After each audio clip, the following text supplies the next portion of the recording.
स्मरण करते हो। कोई सुबह का समय हो गया, सुबह की आरती को, दोपहर की, फिर शाम की, दिन में मंत्र। तो इस तरह ये पूरे वातावरण में ये परमात्मा की यथार्थ भक्ति है, ऐसी फैल रही है, ये पूरे विश्व में जा रही है। और अभी तक विश्व के अंदर ये गाने बजाने, बकवाद, चर्चा और ये जो निंदा चुगली, इस तरह की बातें, जो विचार विमर्श होते हैं, वायुमंडल में घूमते रहते, शब्द खंड नहीं होता। और अब ये वचन चलेंगे परमात्मा की सचवाणी के, और सिमरण करने से आपको तो ताकत आती ही है। वो जो बाहर निकलता है एक मंत्र, उपदेशी पूर्ण संत से लेकर फिर जाप करते हो, बाहर निकालते हो, तो वातावरण में फैलता है।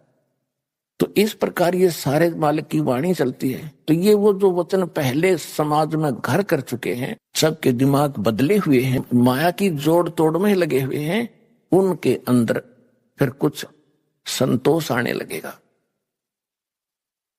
जो पुराने विचार हैं उनको इसमें ऐसी ताकत, जैसे आप देखते हो गंदी हवा ऊपर उठ जाती है, शुद्ध हवा नीचे आ जाती है।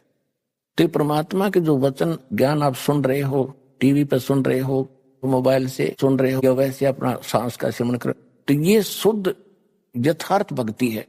ये वातावरण में नीचे नीचे रह जाएगी। और जो ये पहले की बकवादें हैं, जो लड़ाई झगड़े घर घर में हो रहे हैं, आपस में लड़ते रहते हैं, तो ये सारे समाज में घूम रहे, तो सबके माइंड पर टकरा कर वो सबको ऐसे बेचैनी पैदा कर रही है।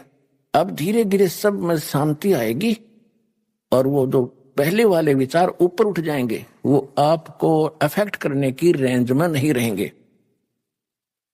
एक उदाहरण सुनाता हूं आपको। एक साधु संत अपने किसी शिष्या के घर चला गया। उस माई के घर पे उसकी बहन आई हुई थी, और उसकी बहन की लड़की विधवा हो चुकी थी।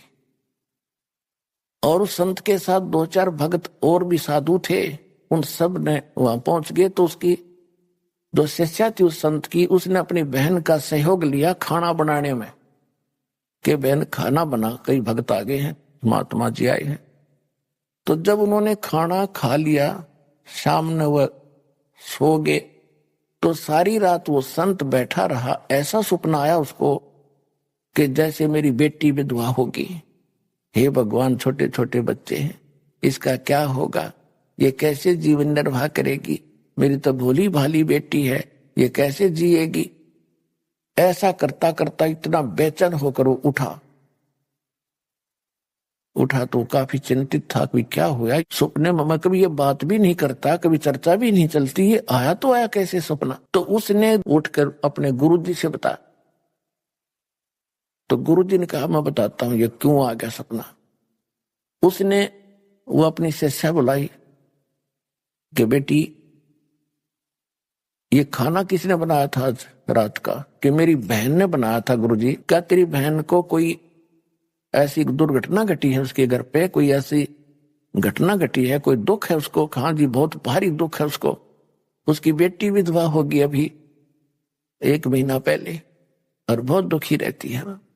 अब वो बहन खाना बना रही थी और मंदिर से सिमरन वो हो रहा था, मेरी बेटी का क्या होगा, छोटे छोटे बच्चे, हे भगवान कैसे निर्वाह करेगी। अंदर से घड़ी दुखी थी। तो वो खाने में प्रवेश हुआ, और वो खाना उसने खाया तो उसमें भी वो उचाटी पैदा करती।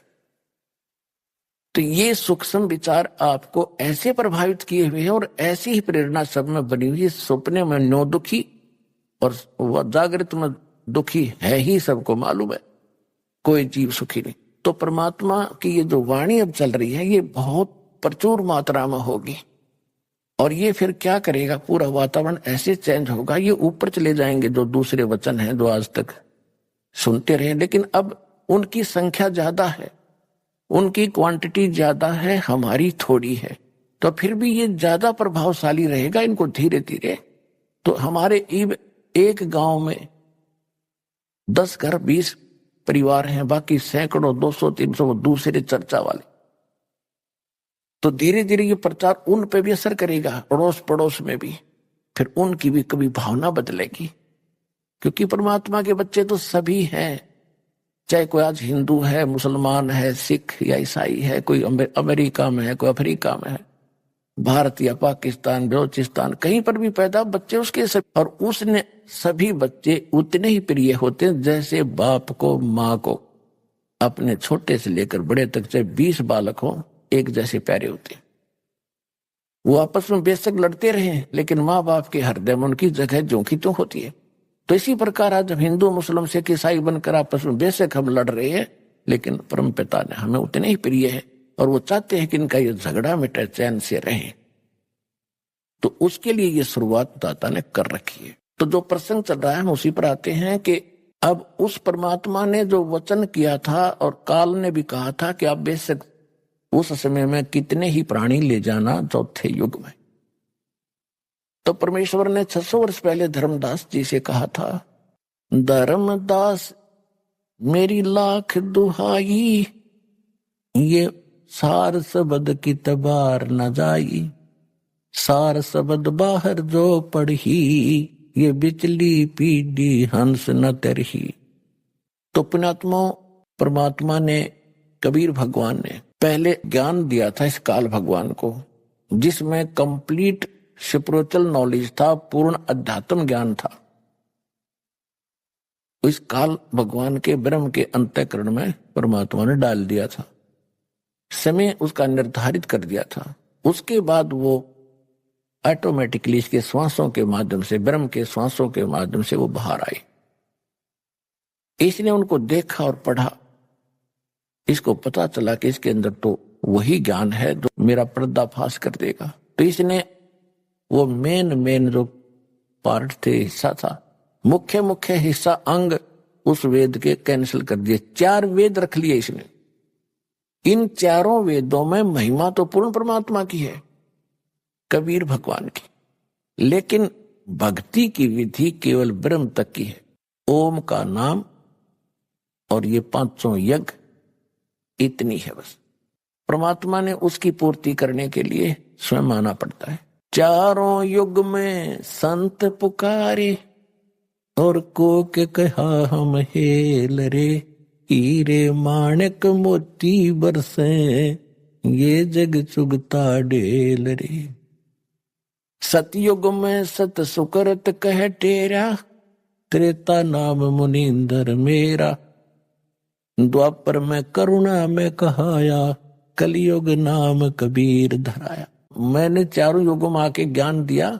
सतयुग में परमात्मा का नाम सत सुकृत ऋषि था, त्रेता में मुनिंदर ऋषि के नाम से प्रसिद्ध हुए, और द्वापर में करुणा में नाम से, और कलयुग में कबीर उनका ओरिजिनल नाम है, उस नाम से परमात्मा कलयुग में प्रकट हुए।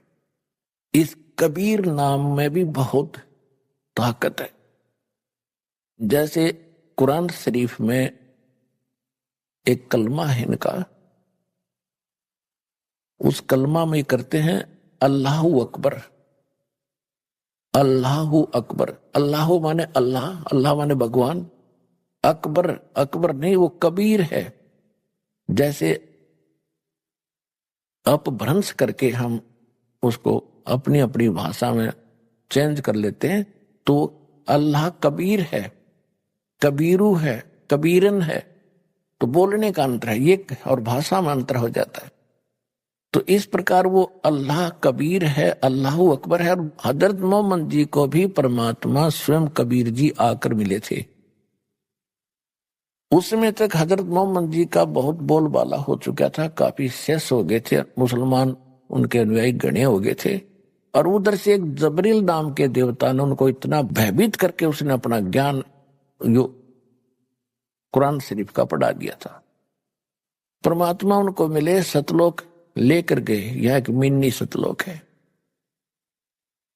लेकिन वो नीचे की जो प्रभुता थी वो छूटी नहीं, वापस आ गए। गरीबदास साहिब जी ने परमात्मा की वाणी को यथार्थ चित्रार्थ किया है। उसमें कहा है कि हम मोहम्मद को सतलोक ले गयो, इच्छा रूपी वहां नहीं रहो, उल्ट मोहम्मद महल यानी शरीर में पठाया, गुज बीरज एक कलमा लाया, रोजा बंग नमाज दई रे, बिस्मिल की नहीं बात कही रे।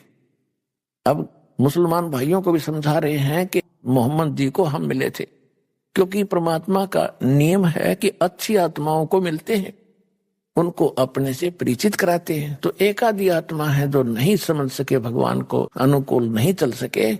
बाकी कलयुग के अंदर जिन महापुरुषों ने परमात्मा को जाना, उनकी बात को माना, उनके कुछ